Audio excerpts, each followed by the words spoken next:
like. We now want to introduce more topics to our show about hobbies and activities, and also discuss with different people that we bring any questions that you may have to ask. To call in, our telephone number is 01902 972 150, and if you would like to text any messages, text on our WhatsApp number 074 40 420 432. But remember, you cannot call on WhatsApp. We would love you guys to message in your questions or any topics you want us to discuss, and it would be amazing for you guys to call in and we could have a discussion. So today will be a continuation of our bullying series. If you have missed any of our previous shows where we talked about the 4 main types of bullying, which are physical, verbal, relational and cyberbullying, our target audience today are teens, parents and families. You can watch and listen to them on our Facebook page, Ramadan Radio Wolves, and we would appreciate it if you could leave a like and a comment, and it would be amazing if you could share it with your friends and family. Our website is www.ramadanradio.com or www.ramadanradio.net. So today we have invited a special guest who is a police officer who will talk to us about his perspectives and how to deal with cyberbullying. We would love to have any questions from all the listeners today. Remember, you can text on our WhatsApp number 074 404 20432, and you can also call on our telephone number 01902 972 150. But before we get into the questions, we are going to do a quick recap on what cyberbullying is. So, a simple explanation of what cyberbullying actually is when bullying takes place over digital devices like phones, laptops and computers. Cyberbullying can occur through many different forms over the internet, since it's such a wide and vast place. Since some of these are through text, apps, social media apps, which is a big one, games where you can communicate with friends and strangers, and anonymous apps. These are only a few of the many places cyberbullying can occur through. Cyberbullying includes sending posts or sharing negative, harmful, false or mean content about someone else. It can include sharing personal or private information about someone else, causing embarrassment or humiliation. Some cyberbullying crosses the line into unlawful or criminal behaviour. This means that the police will get involved. The most common places bullying occurs is places like social media such as Twitter, Instagram, Snapchat and TikTok.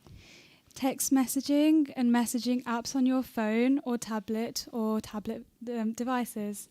Instant messaging, direct messaging and online chatting over the internet.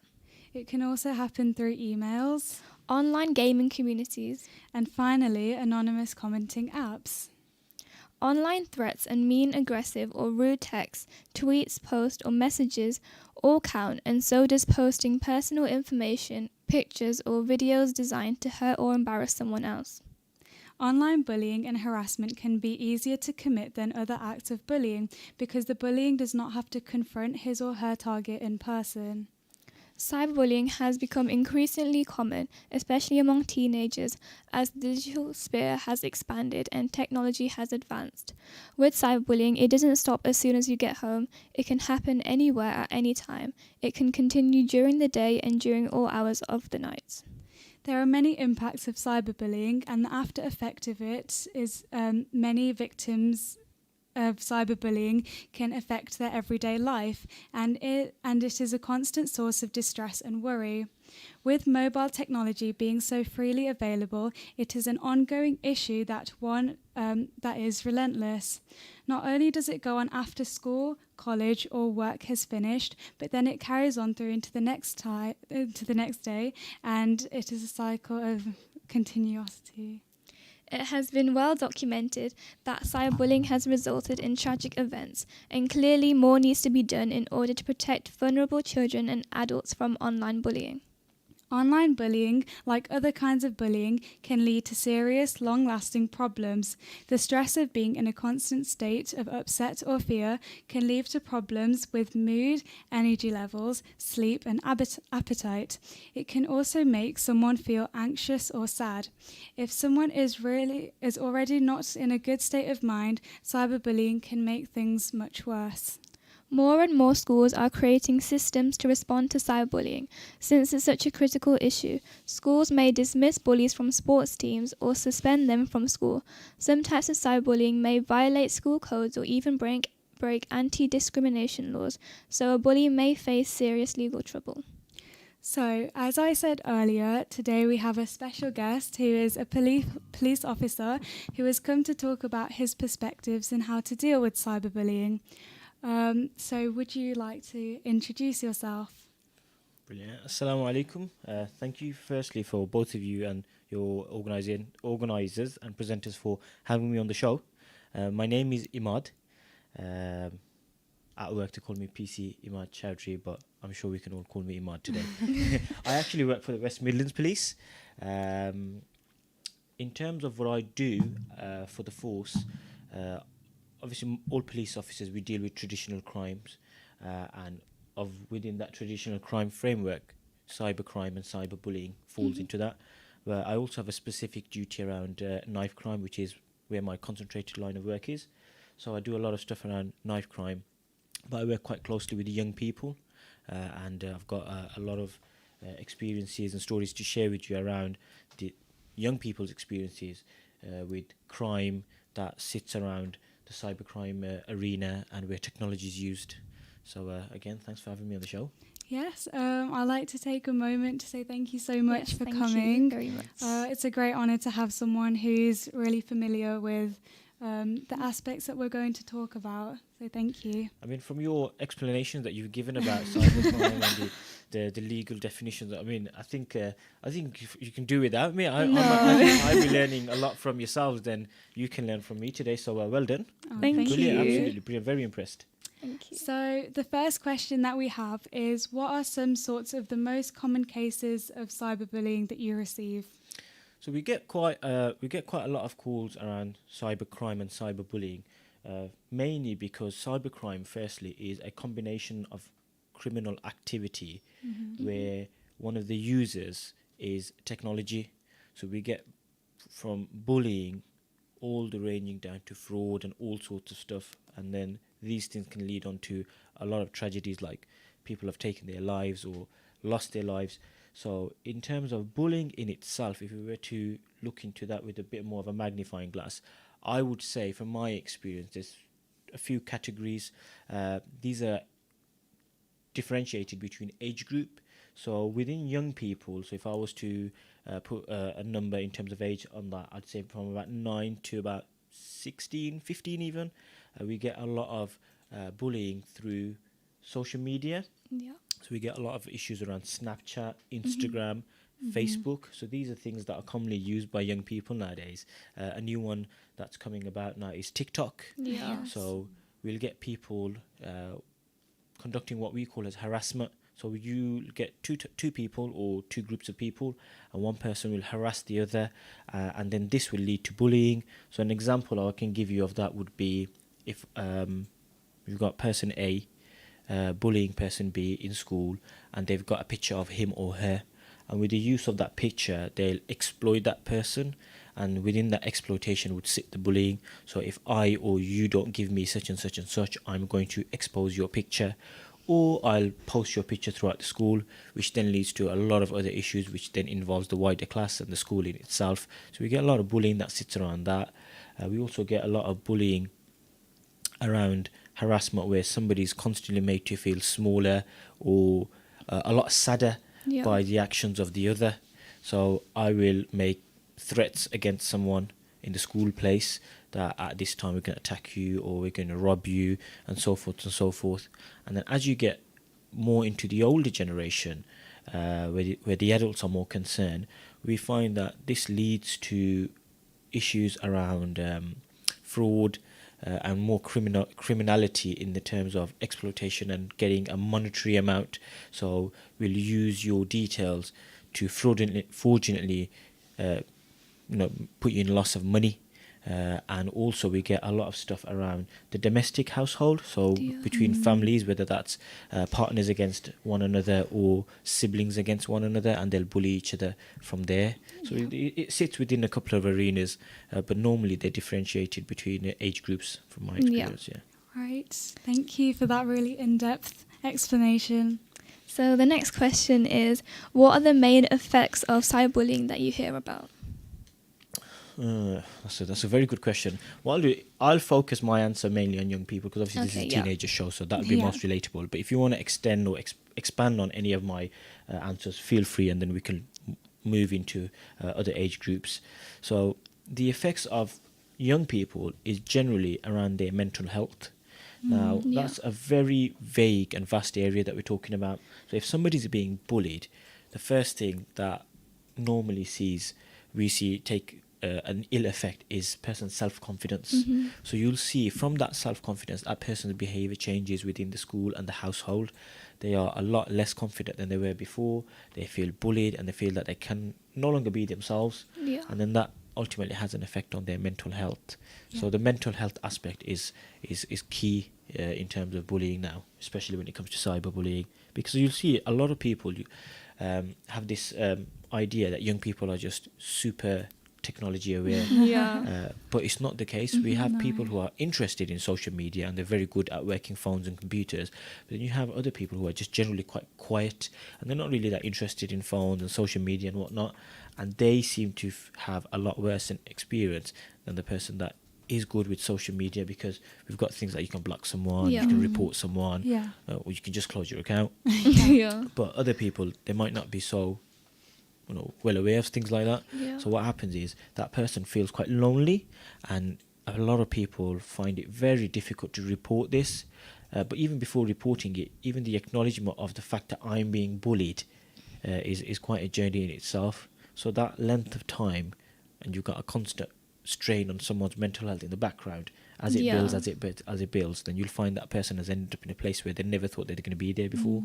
Yeah, because I feel like if you're being bullied, you always have that in the back of your mind. Am I being like over dramatic, Yeah. or if I actually am being bullied? Yeah, and then also you've got influence around your Yes. peers. Yeah. So there's this So- expectation within a school setting or within young people setting that you have to be a certain way, we have to look a certain way, we have to be courageous. But what the definition of courage is, it differs between every single person, and then that leads to a massive number of unreported cases. So I'm being bullied and I'm 9 years old, let's just say, or even 15 years old, Yeah. and it's quite embarrassing for me to tell either the teacher or somebody at home, because of the wider friend circle effect that I'll get, because I might be labelled as a certain thing within my friend circle, Yeah. or the person that's bullying me might be more liked or more popular in the class than me. So how do I take this person on? Yeah. So you get a lot of things, that all of these sit around the mental health Yeah, stuff. definitely. Yeah, I think especially for us, we've seen so many things that you've said, and majority of the time they don't actually get reported because of like social media. As you've said, it's become so important in our life, and it's like labeled what you should be, what you shouldn't be, what you can and can't do. So it is very hard in that way. So how can you report an official case? So there's a number of ways that a case or a complaint of cyber bullying can be reported. So we have two categories of reporting that we always must make very clear. So we get an emergency that needs to be reported, and we get something called a non-emergency. Both are where crime is or most likely is taking place. But the non-emergency is the one. Actually, I'll touch on the emergency first. So the emergency is if there is a situation that you're in where you feel a crime is taking place right now in front of you, and your life is in danger. So, how shall I put it? Let's just say we've got a burglary. We've got a burglar in your house. So this is an emergency where the police need to be there right now. If they don't get there right now, we're either going to we're risking losing life, injury to life, or losing a person who's committing criminality. So now, how does that sit in with cyberbullying? Because cyberbullying normally takes place through a computer. Now, when I'm victim or even I'm an offender in cyberbullying, is 9 times out of 10 I'll be sitting on one side of the screen and I'll be attacking your screen, which then obviously you read and you feel vulnerable or scared from that.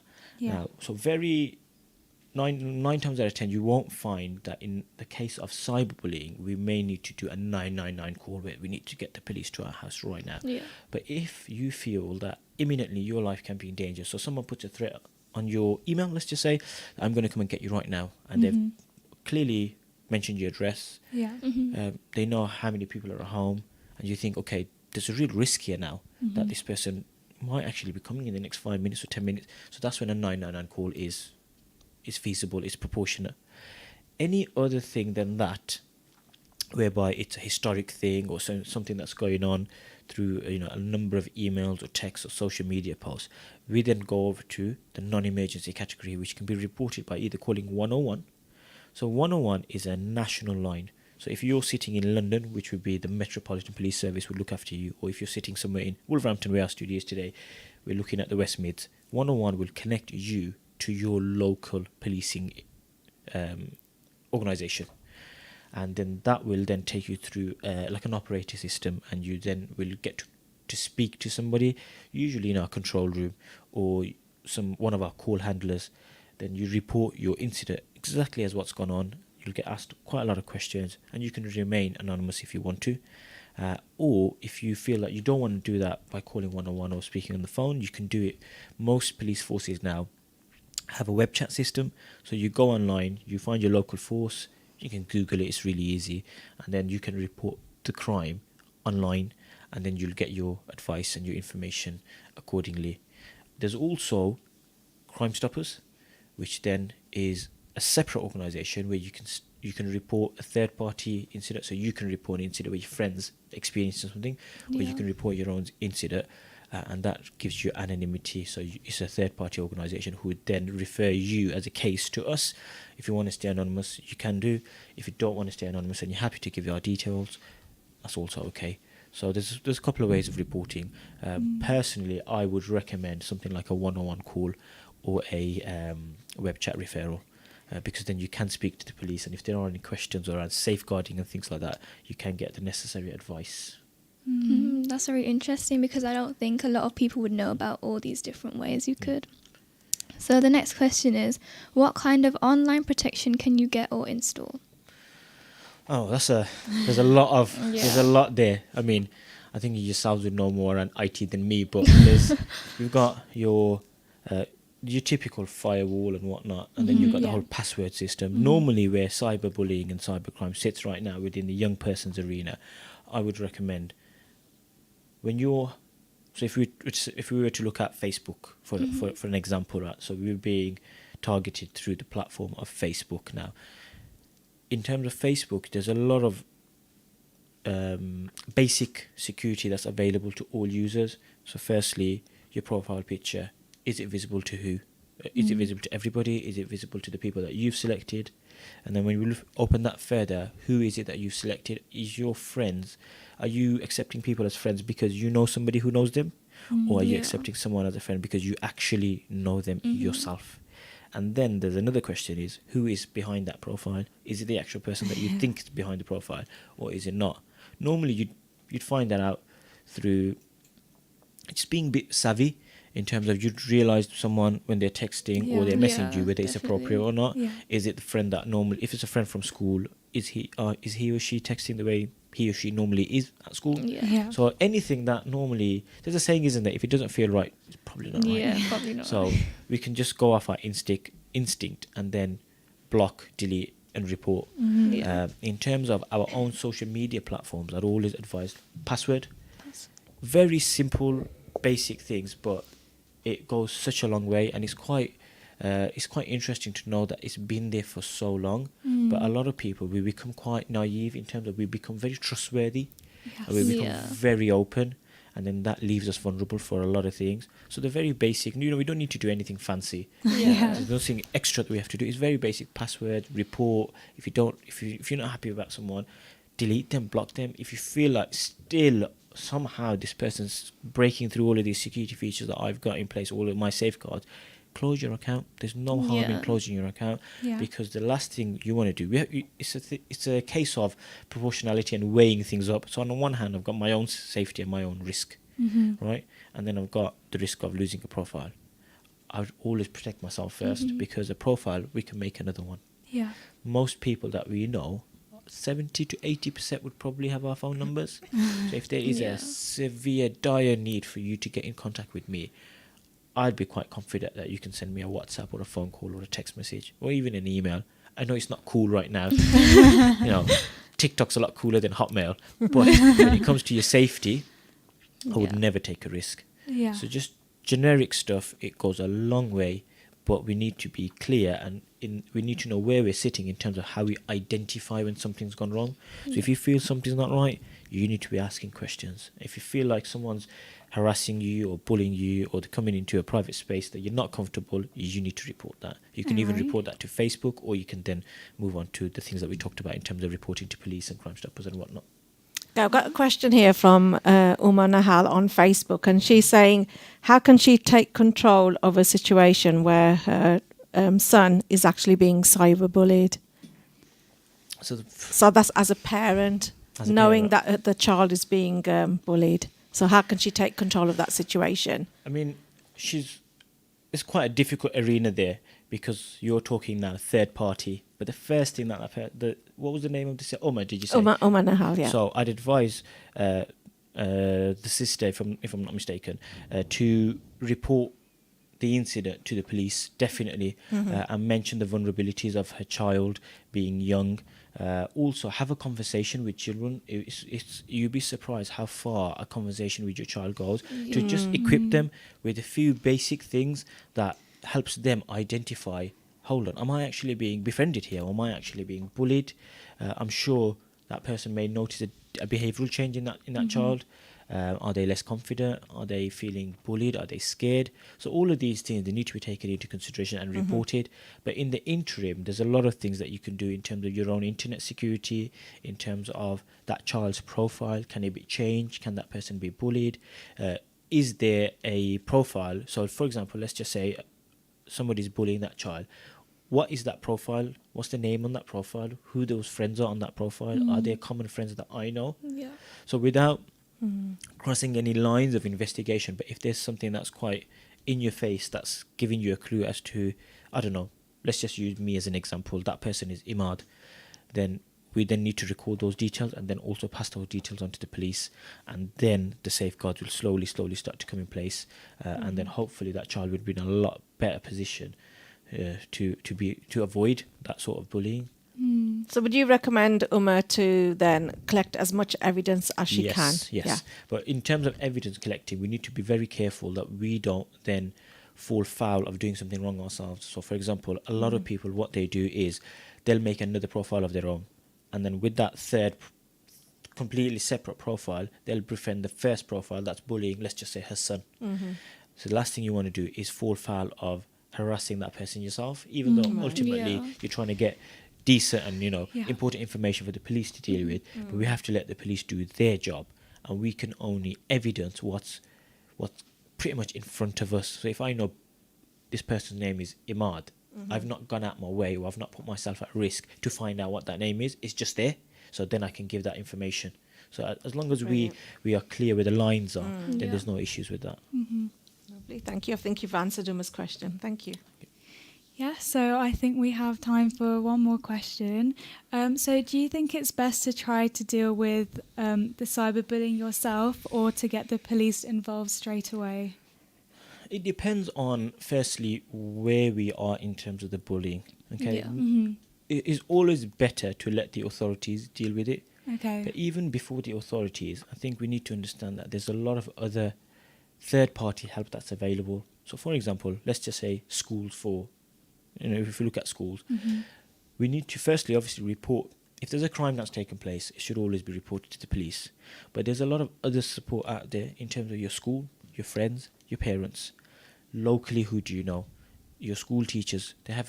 Most schools have a large IT department now. Yeah. The IT technicians and the IT teachers would have a lot of knowledge around the technicalities and the safeguarding behind all of these platforms that are used now to bully people or for cyberbullying or cybercrime. So in addition to reporting to the police and the referrals that you get from the police, I always encourage people to go out their way to put things in place for themselves, because the police as an organisation, we will do our best to try and tailor an individual response for yourself, but no one knows what you need better than yourself.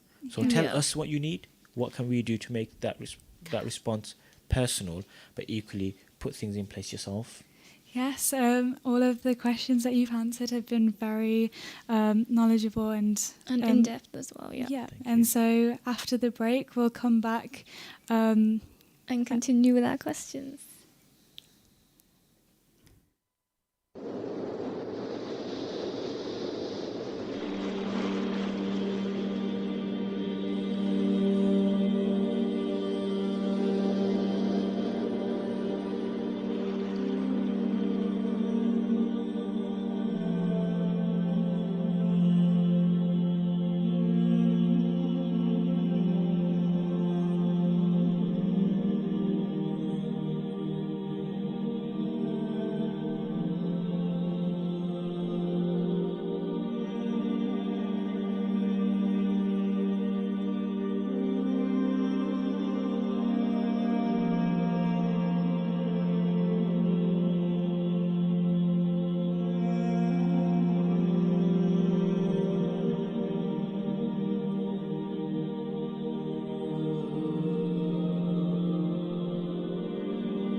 Assalamu alaikum. You are listening to Ramadan Radio. I am your teen host Shehreen. And I'm your teen host Lybah. Welcome back to our Teens Talk Show. So, before the break, we were discussing with our police officer different questions about cyberbullying that are mainly asked that people may not know the answer to. would like to send any questions, please feel free to call on our telephone number, which is 01902 972 150, or you can text on our WhatsApp number 074 404 432. But remember, you cannot call on WhatsApp. Okay, so our next question is, do you believe bullying requires adult intervention every single time? No, Okay. but I need to explain that. So why I say no is there's a lot of things before intervention that sits on the prevention category. And I think what young people or any age group of people, I'd always encourage them to do that. And that normally happens with yourself. So firstly, if you feel that I live in a time or I am using platforms such as social media that are vulnerable to cyberbullying or cybercrime, I even put me vulnerable to being victim of those types of crimes, then I think I need to put in place certain things that put me in a good position so that I don't have to experience that. Mm-hmm. And that is firstly safeguarding yourself. Yeah. Safeguarding yourself is normally up to the individual on how much he or she wants to do that and how much he or she recognizes that. So first thing is, I always advise people to read up about cybercrime and cyberbullying or any type of crime, so that way we can understand the telltale signs of, hold on, this is actually cyberbullying. It could be the case where somebody never thought that was bullying. Yeah. And then you'll find online that there is ample bullet points, so to speak, in terms of advice on what we can do. So always read up about things and be aware of what's going on, and that puts you in a good place to safeguard yourself. Once that's done, in terms of the platforms that we do use, make sure that they're secure. So if you've got a platform, use a platform that's very well known amongst people. So for example, Instagram or Facebook or Snapchat, even though each of them does have their vulnerabilities, I would always avoid using these new things that come out. So if you've got an app that 5 of your friends probably haven't heard of, then it's probably not famous, is it? Yeah. And most likely all your other friends are going to be on a different app anyway. So you're just leaving yourself exposed to further risk. And there's no need to have 5 apps that do the same thing. Yeah, So the app that you do use have a decent level of protection and security. The friends that you do choose, make sure that it is the people that you know. Make sure that you're happy with the profiles being the actual profiles. And also use what is it called? Make your profile private. So reduce your exposure.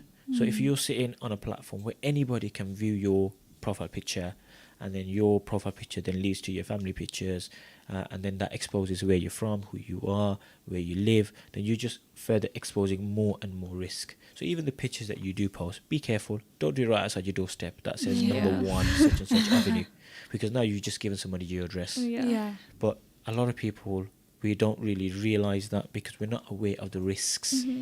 Yes. So what you post, how you post it, your profile pictures, and the people that you hang about with online in the online world, Yeah. you need to be careful and make sure that you're comfortable with it. And like I said before, if it doesn't feel right, most likely it is, so don't do it. Yeah, I think that's such a good point, especially for people who are our age. Yeah, definitely. Majority of people just want the most friends or the most Yeah, views just add and every likes. single person you see. And so they, they don't actually understand what it can lead to.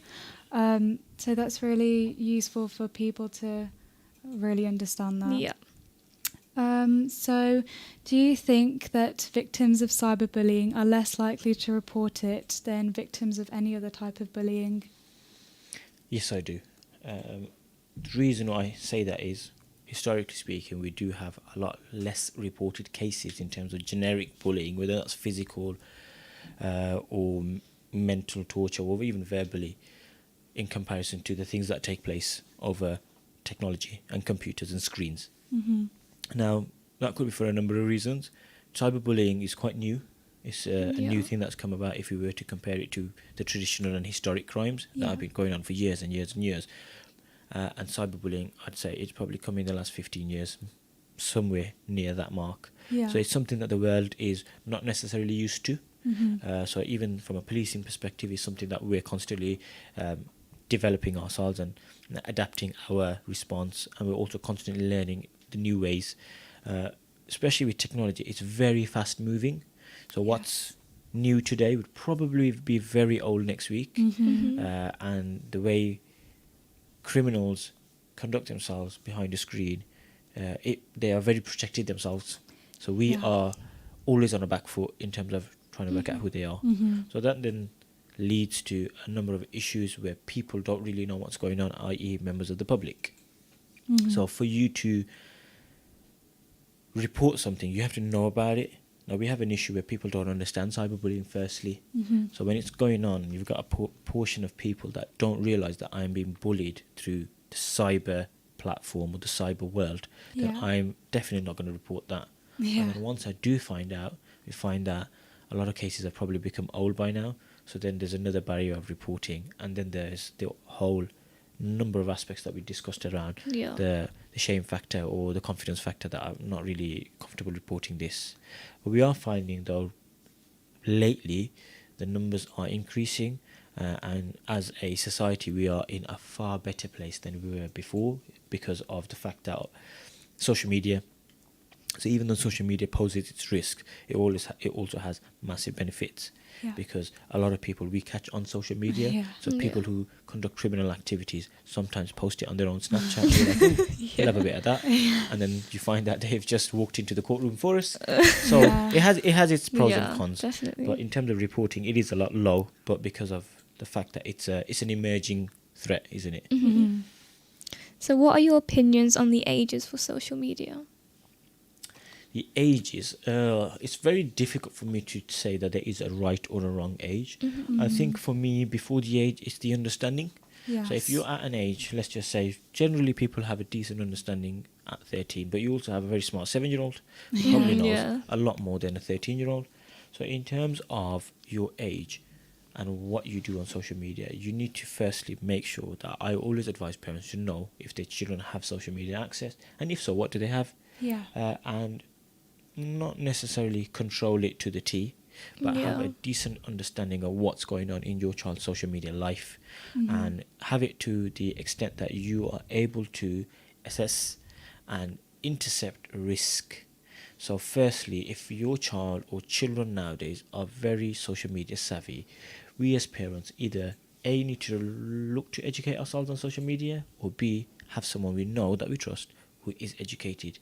And also, it goes back to the relationship with children. If you have a good relationship with your child, then your child will probably tell you any what they're on. So just know about social media, and if you feel like you understand social media, if you're from about 13 to an adult age, then have somebody know about your social media in terms of safeguarding you.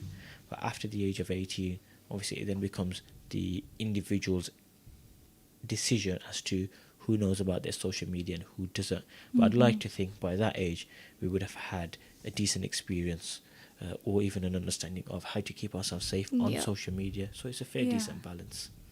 I think with majority of people, as like the age is 13 for a lot of the social media apps, they say just because I've turned that age, I should have it. Many people have it before the age, which it's a reason for that. But what I'm saying is, do you think that having that age as on paper would be the best idea? So the ages on paper is something that we'd probably use as a guideline. So generically speaking, the ages would sit where they sit, and that's okay. But obviously, every case is individual. So I could have an 18-year-old who has severe learning difficulties. And legally, where does he or she sit in terms of their social media and their access? And then on top of that, how vulnerable does that person become? So does that mean because he or she is 18 that we shouldn't intervene, or we should intervene? So generically, the guidelines, yes, definitely follow them, but let's not be naive to the fact that everybody's case is different and everybody's understanding and experiences is very different. So we just need to have a reasonable access to what's going on in the other's life without being too invasive on somebody's privacy. Okay, just going to go into a sort of a message that's come on Facebook from Isha Farouk. She said, great interview, girls, very interesting. Thank you very much. So what are some of the consequences given to the bully in circumstances? So it depends firstly on age. Obviously, if you're a young child committing crime, then we look to intervene rather than criminalize someone. Generally, we look to try and avoid criminalizing people, but it all depends on the severity of the incident. So if you're talking basic bullying and it stops, and the police would take a certain level of response. Every response that we have is case based, so it's very difficult for me to give you an answer in terms of what we do to a person because we have so many different cases. But if I was to put it into categories or levels, if you're first time offending, then it'd be a lighter punishment. Yeah. But before I go into any of them, it's very important for even your listeners to understand that every case is taken seriously. It's not a case where we just be like, oh, don't do it again. And Yeah. it doesn't work like that, because obviously the long-term effects that it has on the victim. But equally, as an organisation, as the police force, we need to be aware of overly criminalising someone. So if I've got a 13-year-old boy and he's made a mistake himself, I would look to intervene and educate him rather than criminalise him, because that would obviously risk him when it comes to jobs and, Yeah. Yeah. and a lot of other issues. Yeah. But equally, if it's a severe case where there's, I don't know, for example, something interesting would be an exploitation case. Now, we talk a lot about cyber bullying, Yeah. and we look at it from a perspective of a school-based scenario where somebody's being bullied, or a home-based scenario where somebody's being bullied. But within cybercrime sits a little, really a dirty circle, to be honest, of exploitation, where somebody would Yeah. pose to you as a friend, and they'd tell you everything that you want to hear. They'd be super nice to you. They'd befriend you, and we get something called the surrogate family concept, where you feel like this person's your family, and they really get you. Yeah. And you find that from just getting to know them a few weeks ago, today they're your best friend. And then slowly, as that relationship and as that trust factor builds within that person then the entire situation flips on its head, and then now you find that person exploiting you. So they'll start exploiting data and information about you. So where do you live? What's your postcode? What's your Yeah. door number? And things Yeah. like that. So now that person is building a picture around you, and soon, before you know it, they know who you are, what your date of birth is, how many members in your family, where you live, where your cousins are, what time your parents go in and out your house, and then Yeah. you're leaving yourself risk to a number of things. For something like that, the police we'd have a very different response, but we'd also be very, very interested in the safeguarding of that particular individual. Yeah. So I think before we look at the severity of each punishment, we also need to look at the vulnerabilities of each incident, and know that any response to a particular case would always be proportionate to the details of that case. Now, cases where somebody has lost millions and millions in terms of fraud, which started off by cybercrime or cyberbullying, you can look at prison time.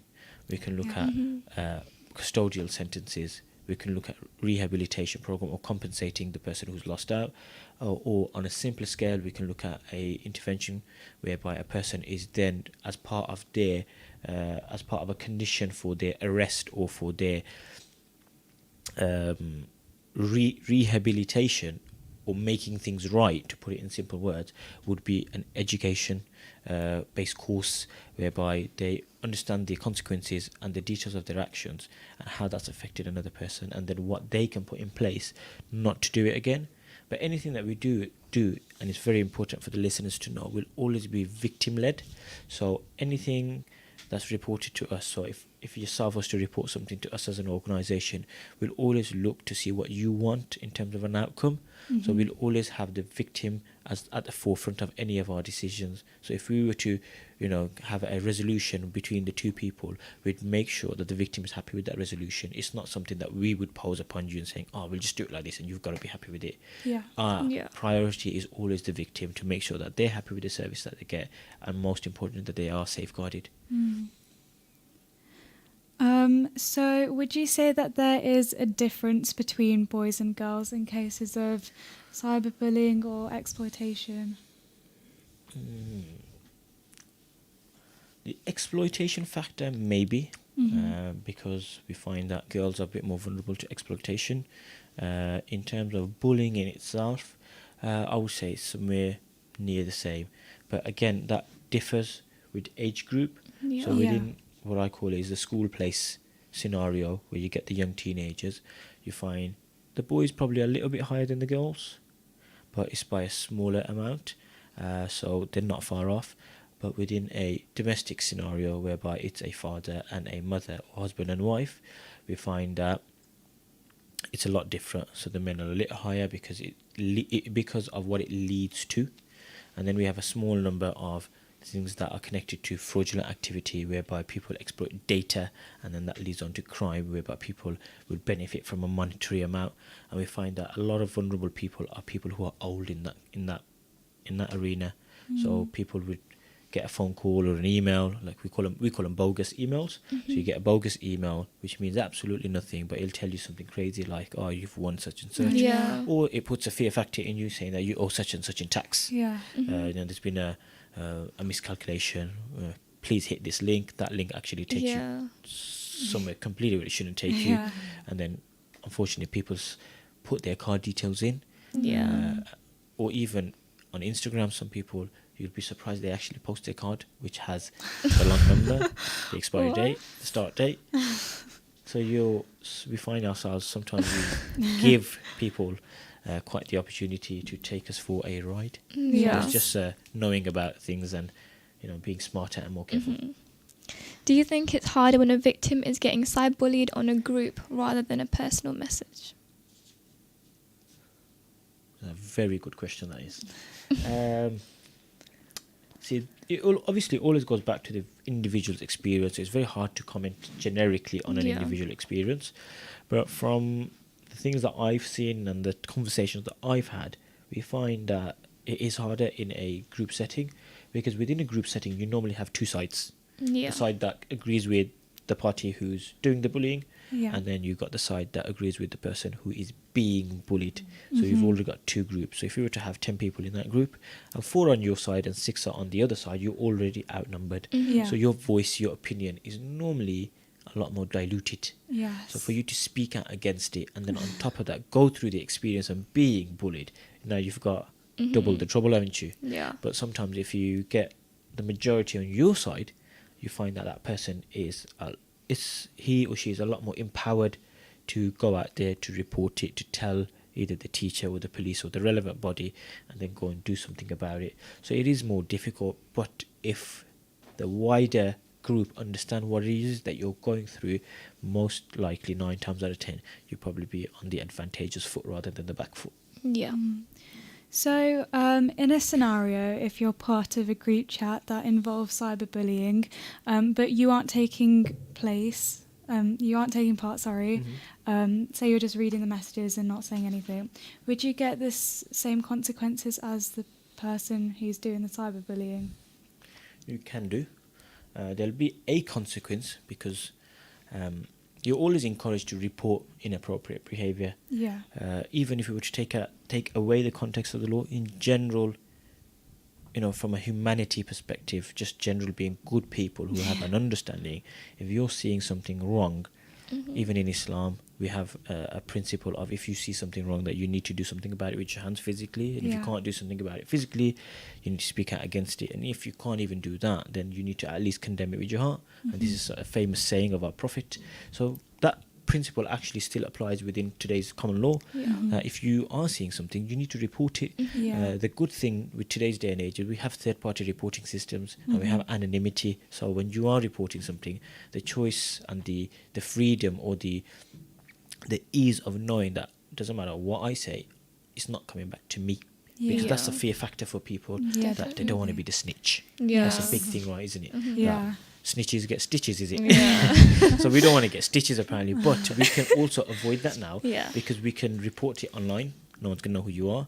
So I think that is more of a moral thing. But equally, if the case is serious, which a lot of cases are, and the things that it leads to, you can be held accountable.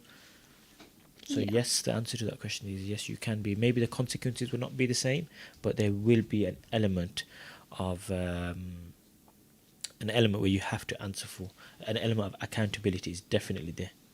So out of the cases you receive, is social media the only platform which cyberbullying takes place? No, but it plays a massive part in cyberbullying, especially with young people, because it's just the thing that is in right now, isn't it? So Yeah. everybody likes to communicate through social media platforms. If that changes and the world moves to a different phenomena, then I assume that our cases would be around whatever is new in the future. Yeah. So simply because of the fact that social media is such a big thing, it's such a massive influencer, and it really does, to a degree, dictate the way we live our lives now. Yeah. Yeah. So, do you have any advice for those parents or carers that suspect that their child is the one doing the cyberbullying? So I think with that piece, it's quite a difficult conversation to have, Yeah. because there's a massive challenge element there. Mm-hmm. Now, if you're mum or dad to somebody that's cyberbullying or bullying someone, I think what we need to first ask ourselves is, if that was my kid, and flip it the other way around, or even if that was me as a child, Yeah. how would that make me feel? Yeah. And try and understand the experience of the other child, and even try and understand the experience of that other mother or father that is facing a new situation in their life that they've never dealt with, because Mhm. the mothers and fathers may not understand how much social media does what it does, because they are from a generation that probably didn't have the likes of Instagram and Facebook and whatnot. Yeah. So for them, it's a massive journey of the unknown, and it's a massive, difficult journey. So maybe try and reflect and just take a moment and sit back and think, imagine that was me in those shoes. How would I feel? And then the whole fact around that I can't help my child who's going through something that I don't understand. Mm. That's a complete separate piece there. So if you put all of those things together and then you add it to the actual experience of that child or that mother or father, you'll find that it's probably, I would describe it as horrible. So just from a have a heart is what I would say. Honestly, Yeah. it's because I know it's a difficult conversation, but it needs to be had. And then you need to challenge your child. And then if that's the case where you find that challenging the child, it doesn't work, maybe approach to the parent. And after that, you need to be reporting for sure. Time out. Yeah. Right. So, thank you so much Yes, for thank you for joining being our us. guest. Thank you for having me. It's been an absolute pleasure. Thank you. Is there anything else you would like to say to our listeners? I mean, whilst I'll give you a quick 10 seconds, is generally, if you're going through something, if you feel unsafe or if you feel like any type of crime is happening to you, report it, have a conversation with people and put things in place to get safeguarded. Right, Thank you very much. so much. So next week we will Be taking a break. a break, Yes. and then the following week we'll be back on our hobbies and extracurricular activities.